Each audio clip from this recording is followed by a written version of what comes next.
বন্ধুরা, যদিও দেখলে আপনারা বুঝবেন পাকিস্তান একটুতে রেগে যায়।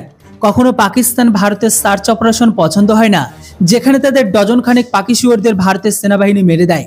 কখনো আবার এটার উপর রাগান্বিত হয় যে ভারতের জম্মু কাশ্মীরে হওয়া G20 মিটিংকে নিয়ে, বা ভারত আবার ব্রিক্স সাবমিটে তাদেরকে যুক্ত করতে চায় না।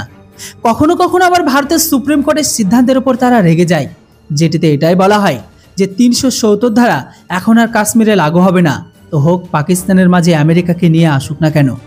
তো এমনই অনেক কথাবার্তা আছে যেগুলোর উপর পাকিস্তান সর্বদা ভারতের খেলাফ রাগান্বিত হতে দেখবেন।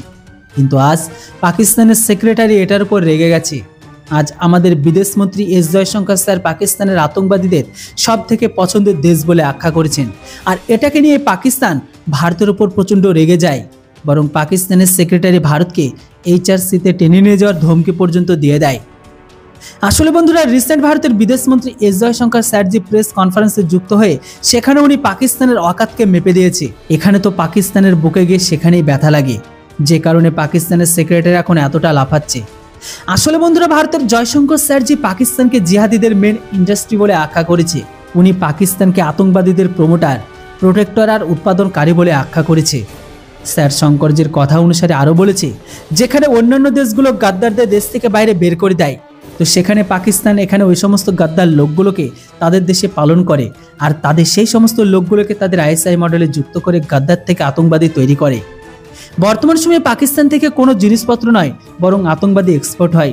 যদিও দেশটি পর্যটনের জন্য নয়, বরং বোম ধামাকার জন্য ফেমাস হয়ে গেছে। এখানে শিক্ষাকে গুরুত্বপূর্ণ দেওয়া হয় না, বরং এখানে আল্লাহর নাম নিয়ে যারা AK-47কে চালাবে তাকেই গুরুত্ব দেওয়া হয়।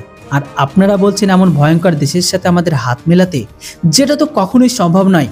তাই আমার মতো বিদেশমন্ত্রী থাকা অবস্থায় ভারতের কোনো মন্ত্রী পাকিস্তানের ভিজিটে যাবে না। জয়শঙ্কর স্যারের কথা অনুসারে পাকিস্তান কোনো ক্ষেত্রে সুরক্ষিত দেশ নয়।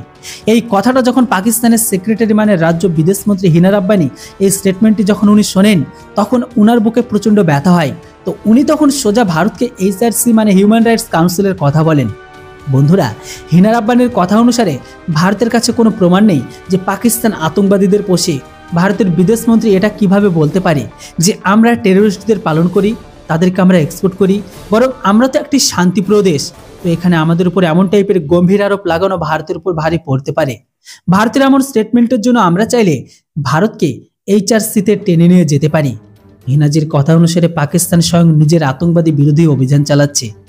যে তালিবানকে ভারত শস্য সাপ্লাই করে, আমরা তাদেরকে গোটা বিশ্বের সামনে ধরিয়ে দিয়েছি। তাই সমস্যা আমরা নয়, সমস্যা ভারত, যারা আমাদের দেশের টপ কমান্ডারদের খুপিয়াভাবে মেরে দিচ্ছে, খালিস্তানের শিখ নেতাদের হত্যা করছে। তাই তো অ্যাকশন ভারতের উপর নেওয়া উচিত। তাই তো বন্ধুরা, সেক্রেটারি এখন এতটাই চিল্লাচ্ছে, যেটিতে জয়শঙ্কর স্যারের কথা তাদের একদম ভেতর পর্যন্ত গিয়ে লেগে যায়। যদিও বন্ধুরা, সত্যটা কি আমি আপনি গোটা বিশ্ব জানি, আর রইল বাকি কে কি বা কারা সেটা বিশ্ব দেখতে পাচ্ছে। বন্ধুরা, এবার আপনারা বলুন, আপনারা কি পাকিস্তানকে কি ভাবেন? অবশ্যই কমেন্ট বক্সে লিখে জানান। Thanks for watching. জয় হিন্দ, বন্দে মাতরম।